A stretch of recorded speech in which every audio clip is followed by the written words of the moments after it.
You may have heard about the assembly line in your American history class and how it revolutionized the affordability and production of Ford automobiles. It is important to note that Ford did make the process mainstream, but it had been around centuries beforehand.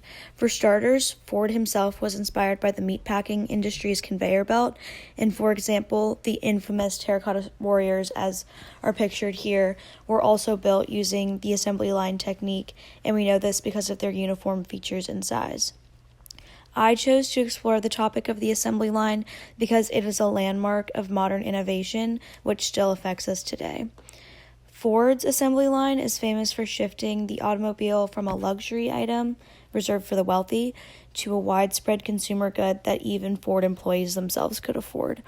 The process of the assembly line made production efficient, and because specific workers would make a specific part of the car and then attach their piece before moving on to the next person, this process made mass production possible, cut down production time, and brought down the price of goods while still allowing Ford to make a hefty profit.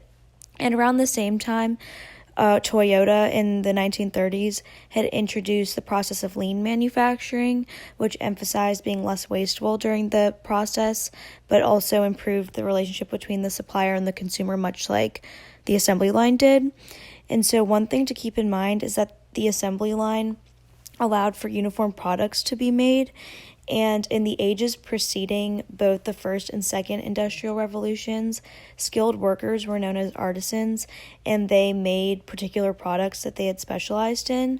And long story short, factories, and in particular the assembly line, killed the prestige of the artisan and the specialty good, and uniformity became coveted because it symbolized innovation.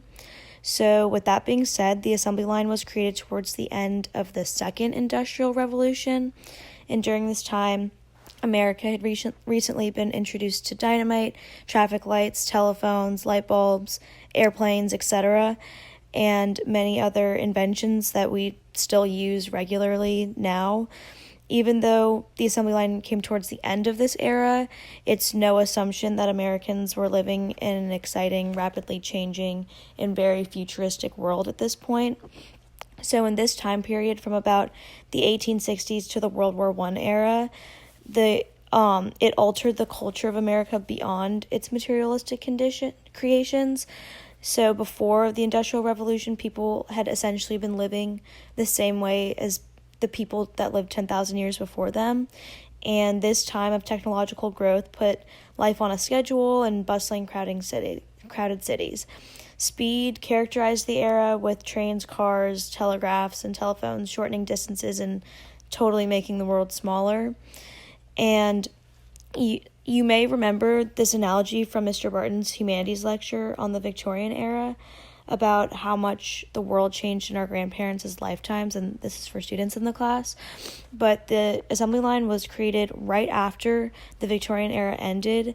However, it is still part of the group of products that proves that give or take like a few years around the Victorian era changed, like the whole world changed so profoundly, and that era is remembered as even more innovative than the time that we're living in now and in the lifetimes of our grandparents.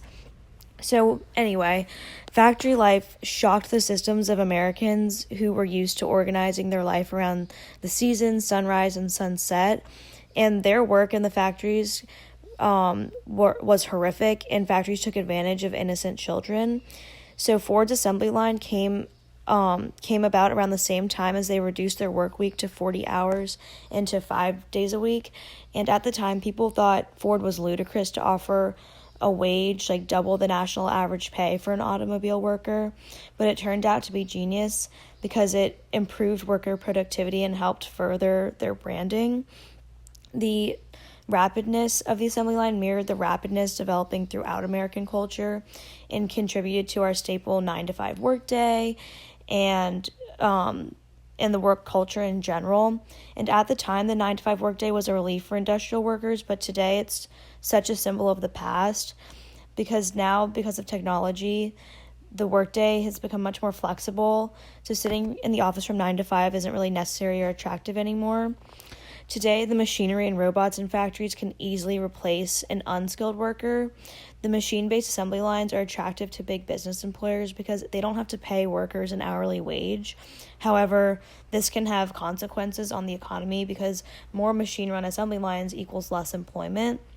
However, this may mean that there's more like logistical careers available, but at the same time, that's not really available to the unskilled worker. And so, in the worldwide picture, as industrial jobs decrease in the United States, horrific working conditions are still alive and well in many underdeveloped countries. But overall, as the assembly line evolves, so are techniques to make manufacturing more sustainable. So, my exploration of the assembly line naturally fits with the theme of the rise of capitalism. And originally, I wanted to make kind of like a 3D poster timeline tracking how the assembly line has evolved for my project. But now that we've gone digital, I'm leaning more towards creating a Prezi presentation, which is kind of like a virtual timeline. And my timeline will include like the facts of its evolution, in addition to some analytical aspects as well, to analyze the effect that its evolution has had on society and business. And so even though my Pechakucha is a little all over the place and kind of covers a lot of topics, the point I'm trying to get across is that the simple assembly line set up the foundation for the innovation that we utilize and depend on today.